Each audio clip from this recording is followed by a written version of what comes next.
Saint of the day of September 23, Saint Pio of Pietrelcina.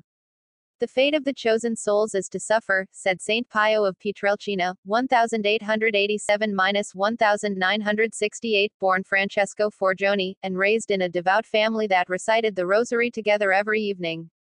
Padre Pio's suffering was not only of a physical nature, it was also caused by the misgivings and sometimes hostility of some clerics, who questioned his supernatural gifts.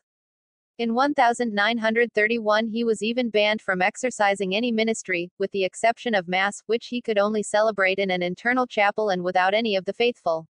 He was reintegrated 2 years later. At Mass, all his participation in our Lord's Calvary was manifested and the faithful queued up to attend. His teaching on the Eucharistic sacrifice is famous. It would be easier for the earth to survive without the sun, than without Holy Mass. The Passion of Christ was so much at the center of his meditations that one day his spiritual director wrote that, for the continuous weeping, his eyes fell ill. The first external signs of the stigmata arrived early on, and in 1918 the stigmata became permanent, until his death, preceded by transverberation. Humble as he was, he did not consider himself worthy of this. The supernatural also manifested itself with frequent episodes of hyperthermia. Various doctors measured temperatures between 43 degrees and 52 degrees, the gift of bilocation, the reading of hearts.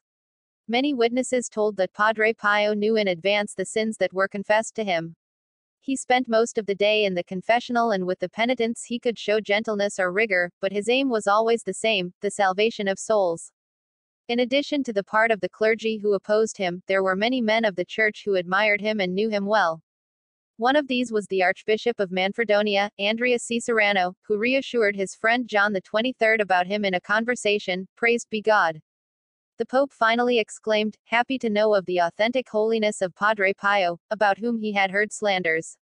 After all, already at the age of 15, the Saint of Pietrelcina had already had a vision in which he had been foretold of his continuous struggle with Satan.